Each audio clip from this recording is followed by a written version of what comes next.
each speaker that speaks, I don't know how we're going to top it with the next one.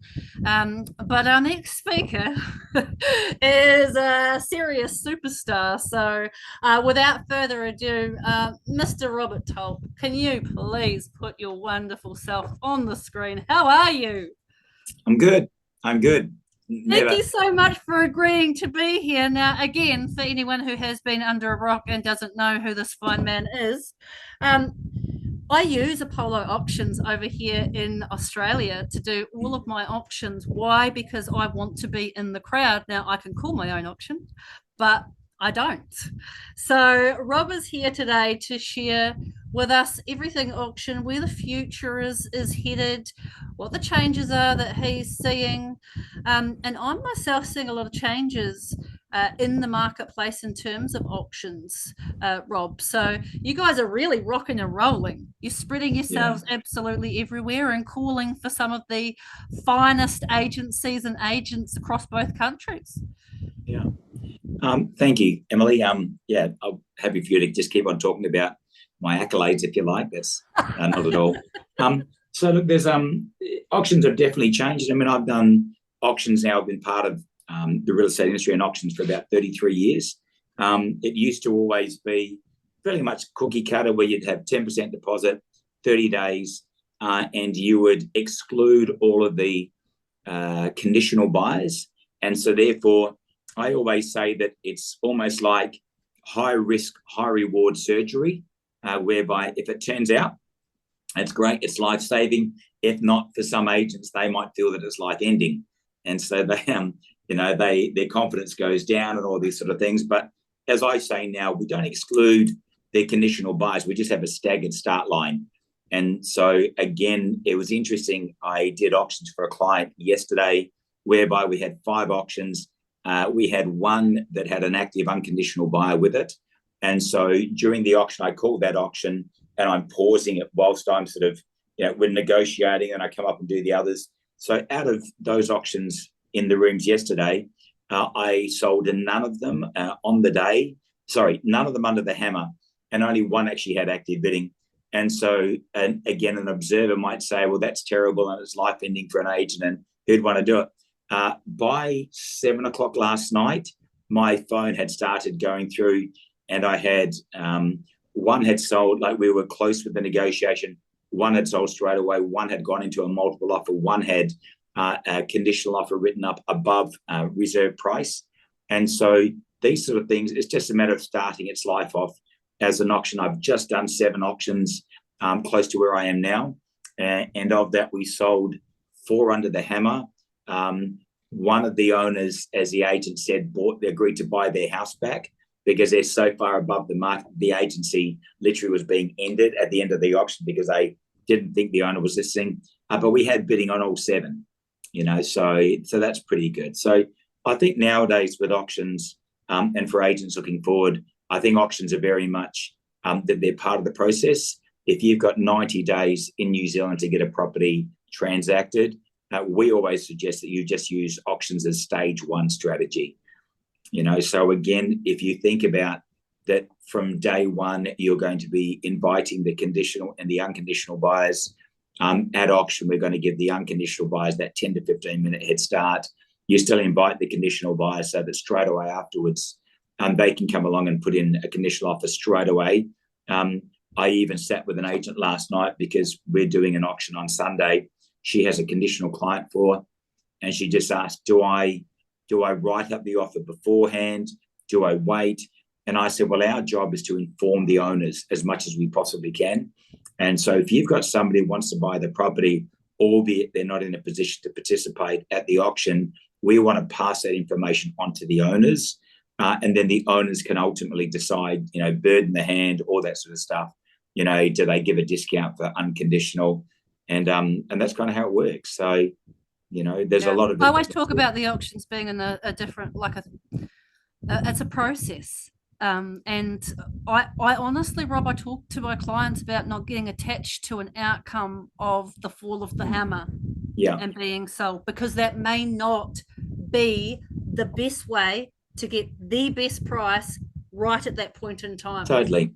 Yeah, no, that's a fair point. I mean, I think, with an auction, traditionally, if it didn't sell under the hammer, it was seen as being a failure. And if you're an agent and you had an auction that failed, you're a loser, you're a failure. And so but that's all changed. We have some very, very good clients. You're right, obviously, Apollo Auctions. We're over as Australia and New Zealand. In fact, I was funny because I was actually messaging an agent from Brisbane yesterday who's now changed agencies. He's now using Apollo Auctions in Brisbane, and that auctioneer messaged me. And so we can compare notes and give each other some insights. But we've got a lot of clients and a lot of different companies and a lot of different areas as well. I sold a property this week under the hammer for $5,860,000 with 3 people bidding. And then within 24 hours, I'm trying to get $300,000 to help that owner of that piece of property move on with their life. So it's not like we just sell Lamborghinis. We sell everything. We sell the Vespas as well.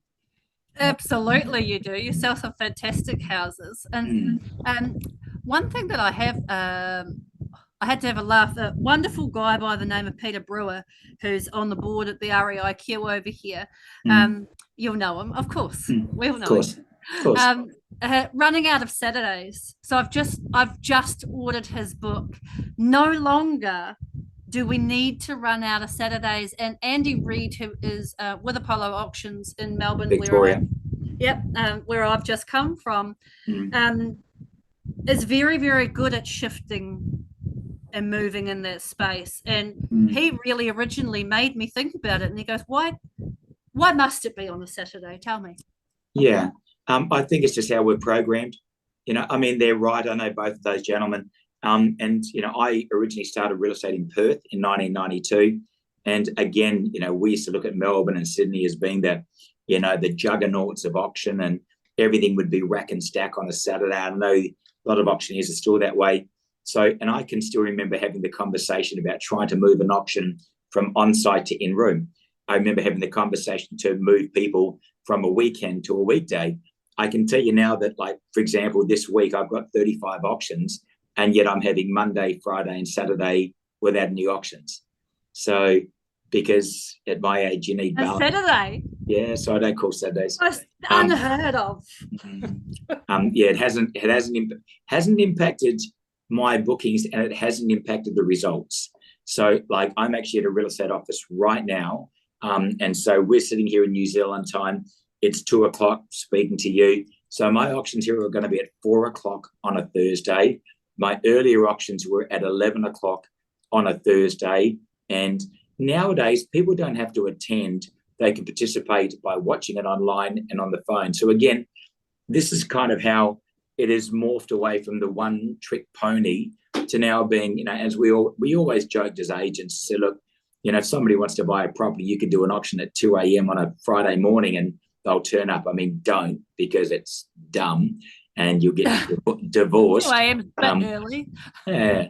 And our voices don't kick in till about 10 a.m. But I think it's more so that nowadays you can control the process. I won't ever thank COVID for anything, but I will thank it in terms of that we got used to participating without attending. And so, and again, I had to sign some contracts after the auctions. It's all done online, on Notability, on an iPad, so you can even save the forest. You don't need to cut down the trees anymore. So there's agents that, and it's funny because if we imagine that if we were still using an iPhone 1, or the good old, flip phone from the 90s or the bricks, and we'd all laugh at each other and say, well, that's silly because things have moved on, and auctions are the same. So fundamentally, our job is to help people move on with their lives from a real estate point of view. But having said that, it's just a matter of saying, well, okay, why would we suggest that we market a property by auction? And again, what I would say is that, and I joke with people all the time, if somebody wants $1 million, and I always say, look, I'll give you 2 million subject to winning lotto, because it's just being a typical Australian. But it's more so that, I'll let you away with it. Sorry? I said, I'll let you away with it. Exactly. But, a conditional offer gives the buyer the ability to change their mind, to renegotiate, to basically get opinions of other people. But the other thing from our point of view, the vendor is our client. And so therefore, if a vendor has an expectation of $1 million, suddenly they get a $1.1 million offer with conditions that, with the power of foresight and hindsight, it's never going to happen. And so therefore that owner has basically, started subconsciously spending that money. It falls over. There's no skin off the buyer's nose at all. But the vendor is left with an expectation that wasn't fulfilled. And now from an agent's perspective, you've got a vendor who is still going to hold on to that hope that there's another offer above market, although the first one above market never happened anyway. So from my point of view, I was an agent long before I started being an auctioneer, and I did a lot of deals before being an auctioneer. But I can tell you now that, and, my wife runs some real estate offices, and I still have friends that are real estate agents, not many. And what happens is that, I can hear them. I heard one the other day and they said, what a property. We had 14 or 15, contracts in a multi-offer. And I thought, God, imagine the stress. So whereas I did an auction last week that had 14 registered parties, and that was easy, just get them in a room for 15 minutes and tell them to beat each other up. And I can still remember that auction because I was trying to call for an opening bid of 900 just to warm them up. And somebody on the phone said 1.3. And I thought, this kind of defeats my strategy. But then... you're like, okay, auction's done. Everyone was pushed back. And then suddenly the agent on the phone, actually, sorry, my mistake, 1,030,000. And everyone breathed and there was life. And long story short, we sold it for 1,530,000. But it had to go through that process of lighting. A fire is lit with, kindling, not with a log. And so we just had to go through that process. But the good news was that everyone there was on the level playing field, and so everyone had an opportunity. But the other thing is, from a seller's point of view, they knew that once the hammer dropped and the deposit was paid, go and pack your bags. It's a done deal. Absolutely. And that's one of the key things here as well, is it's not about the auction or the auction day itself. It's about the process. It's about weeding out the cash from the non-cash buyers. It's about, understanding who's who in the zoo and who's still there on the day that's a conditional buyer. One thing that I do want to talk about here, Rob, is I have watched, and I've got someone top of mind in particular, and this person many moons ago was actually my assistant when I first moved to Australia. Now, I watched him go from being an admin and then a marketing person into what I would say now was one of the world's finest auctioneers. you know who I'm talking about. I know exactly. Right? I know, and he's a very good auctioneer. Yeah, Greg Braden is a very amazing auctioneer, and was in the area that I resided in Melbourne, for those listening. So he's now Apollo everything. Great decision to make. Yeah. But I have seen, and I want to use him as an example, I have seen a lot of people come into real estate, whether it's coming from different spaces in real estate or starting afresh, and making a decision for whatever reason to be an auction agent. Now, whether they are calling the auctions themselves or whether they are getting one of you lovely humans in from Apollo Auctions, because Apollo Auctions only employs top tier auctioneers. If you can't already cottoned on to that. And I have seen them take out markets. Yeah. Talk to me about that. Talk to me about that. They have taken these markets down from... Yeah. And these are markets that have been tightly held by people for 20 plus years, or agencies for 20 plus years, and they come in and they just take it all. Yeah. Okay. One thing with Greg, by the way, Greg came second yesterday in the REIB competition. So he's just qualified for the Australasian Auction Champs in Adelaide in May. So go, Greggy. Greg. I suppose, ultimately, when we talk about our clients are the vendors, what does a vendor want? And it's a leading question, but it's an easy part of a listing presentation. Mr. and Mrs. Seller, if you had the choice, would you rather sell your property unconditionally or conditionally? It's a loaded question. Everyone goes unconditionally. the question, if you didn't have a deadline, when would you pay your mobile phone bill? When it gets embarrassing. So human nature is that we prefer unconditional. Human nature is also that we like a thing called social reinforcement, which is that we'll go to the restaurant which is full, not the one which is empty because everyone else is there. We also, yeah, exactly. We also get competitive. And so it's nice to buy what other people want. You know, you're a lot more employable when you've got a job than if you don't have a job and you're looking for a job. You know, so this is, I suppose, the ultimate in human nature. And given all those sort of things, then if you asked an owner, look, there's no pressure, but if you had the opportunity to sell unconditional, and they go, well, unconditionally, so then, it's not hard to sign people up on an auction. But then you've mentioned it a couple of times, which is process. Like I'm in an office right now where they're very good at the process, but I similarly go to others that they're still learning the process. No one's ever learned it. You're learning the process. So therefore, these agents, when they go into an area, and we see it, we've seen it a lot actually in region, like Auckland, where I am, has been a strong auction culture for a while. But we go into a region of New Zealand whereby there's no one that's really got market share, and there's sort of 3 or 4 players in the market. And then suddenly someone said, you know what, let's give it a go. Let's become an auction-oriented office.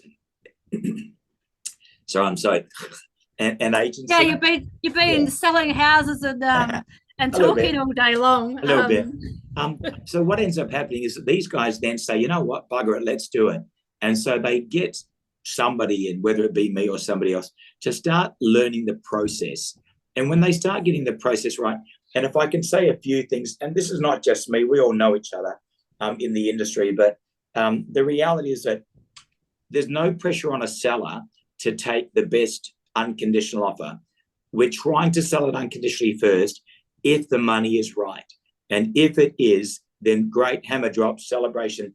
But if not, that's okay. There's no pressure, there's just information. And then we go straight to the conditional. So when you look at it from the seller's point of view of going with an agency whereby they're giving them the chance to sell unconditionally first, there's no pressure on the day. And again, if it doesn't sell on the day, we keep on fighting for them anyway, then there's not much to like, there's nothing to not like. And then on top of that, if you do get some results, any success when it's an auction is public. Again, I know with Australia, they basically do on site on a Saturday, they put it on the street front. The kids are playing Frogger with cars coming through. I've been there, done that. But nowadays, we don't do any of that. We still do on sites. I never do them on the road, ever, ever, ever, because why have a fatality? Because you could get in trouble if somebody gets hit and they might lock you up and throw away the key. It's easy. All I say to the auction is if the house is behind you, instead of facing the road, just turn sideways. And that way the crowd has to come off the street. And I will, if I go to an auction and they're standing on the street, I simply say, look, I'm not going to start until everyone is safe, and once they're safe. So all these different things, but go back to your point, and I think that once you've got a couple of successes, like one of the auctions today, there was a client whereby he had to sell, and we knew we had a handful of buyers. Long story short, is the opening bid was 500. It got to 750. I put it on the market. It ended up selling after 23 minutes for $800,000. But the spectacle that was on, and it's funny because the business owner is an auctioneer, but he got me in because he was working the floor and he was brilliant. And the agents are on the phones. And if I was in that room and I was choosing between that agency to list my house with or someone else, it's cut and dry. It's absolutely cut and dry.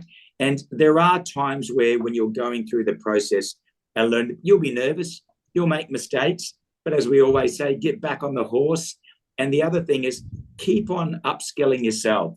There's plenty of people out there. Every day we're a student, not a teacher. And so therefore, every day you can be learning more and more and more because you're trying to do the right thing by your clients. That's what it is. I love that you brought up all of that. And for me, the process of running and I don't care what anyone says, the process of running an auction campaign is different to running Yeah. a different campaign. It's not the same. You can't answer the questions the same. It's just not the same. No. Okay. Well, let's talk about. I've actually got a note down here, and I've got down here that an auction is like a whirlwind, short-term and intense relationship. By negotiation is like a marriage. Yeah. Yes. And by the way, I had my wedding anniversary yesterday, so I hope it's not my last one. But what I've got down here is that because I've just in the last, just this week, I've done some in-room auctions with a couple of business owners that are so hands-on, like they're not agents. They don't have the listings. I know in Australia, we've got a lot of selling principals. Over here, not so much. So they are basically helping their agents with the process hands-on. When you've only got 3 or 4 weeks to deliver information, that information has to be almost delivered daily. So therefore, with a seller, they're delivering it daily. When it's a buy negotiation, you've got 90 days. We've all been there, even when it's priced. If you know the price is too high, you put a price up, you write your advert. We used to write them on a Thursday morning. You schedule your opens for a Saturday, Sunday, either or both. And you hit and hope. You're just hoping that someone turns up, and that's basically how it is. With the good agencies, with an auction, 3 to 4 weeks to pull an owner in line with the market, get the buyers in a position where they can bid at auction. And if not, it was not from lack of trying. They come in straight away afterwards. And so just the attention you give a seller, that's why I put down here, it's like a short, good time, not a long time, is because that vendor is getting so much love on a day-to-day basis, no pressure, just information. It normally works out. And again, whether it sells on the day or not, I know one of the auctions I did earlier today, the owner is about 100% above where the market is price-wise. And the good thing is that when you give people this day-to-day information and you give them the love and they choose not to take it, that's fine. As I say, an agent finds out in 4 weeks they're not going to get paid, not 90 days. Yeah. So, yeah. Absolutely.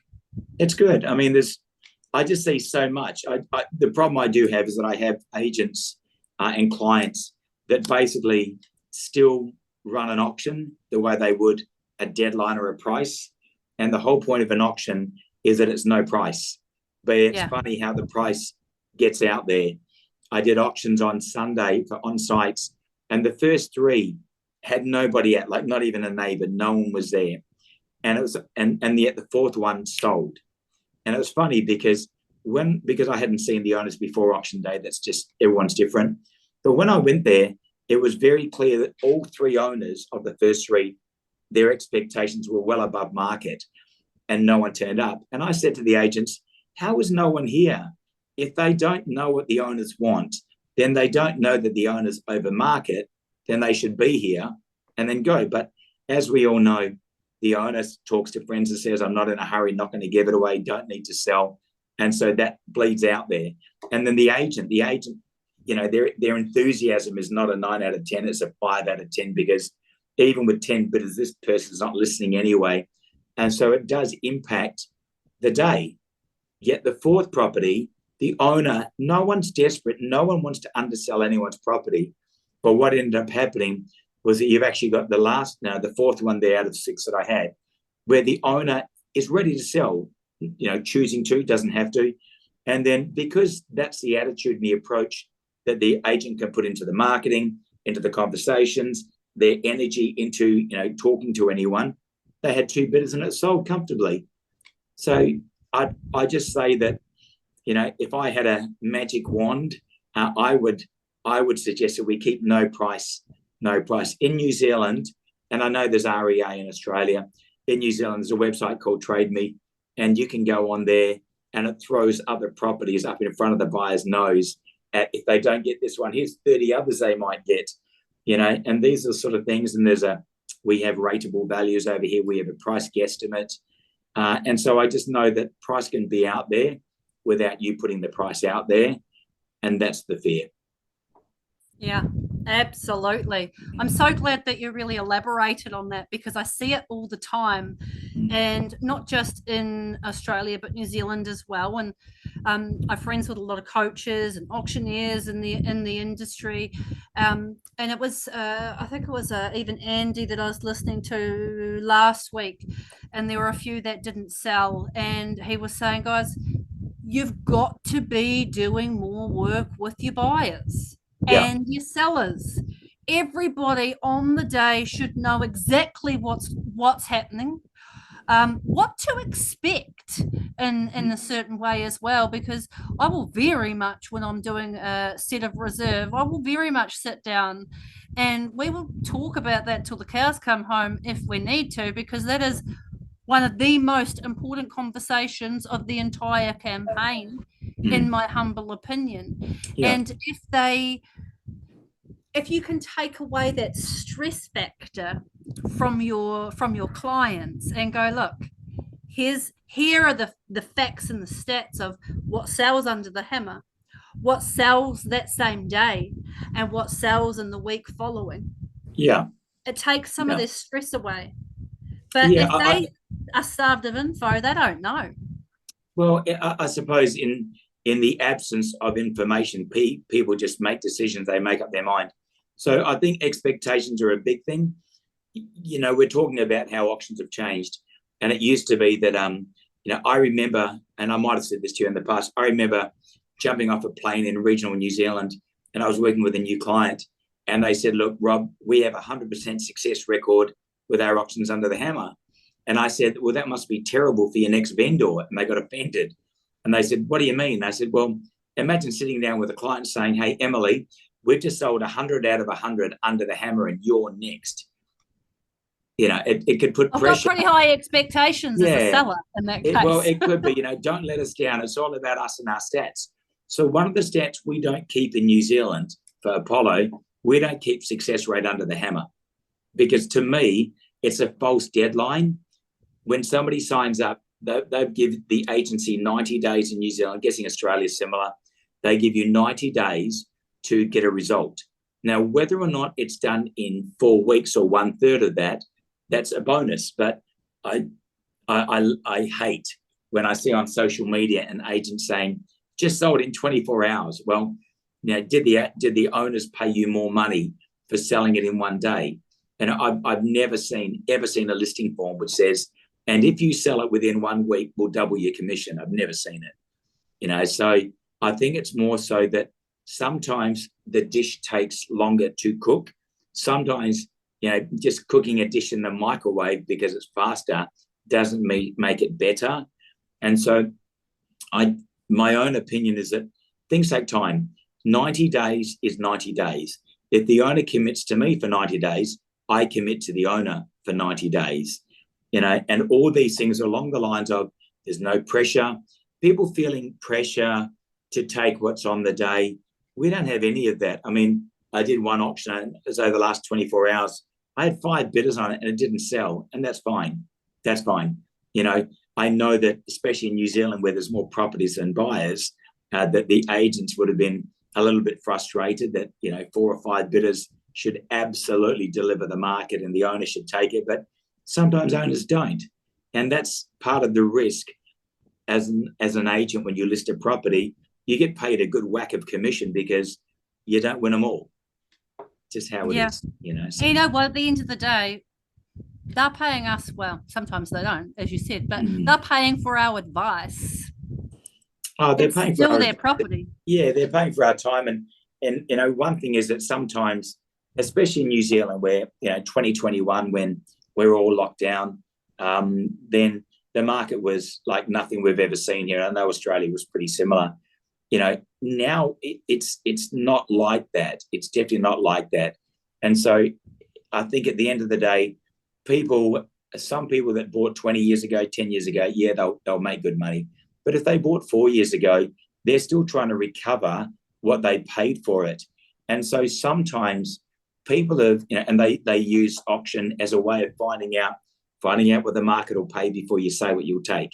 They're testing the market, and sometimes they pay $4 or $5 grand in vendor paid advertising just to test their market But ultimately, that's their choice.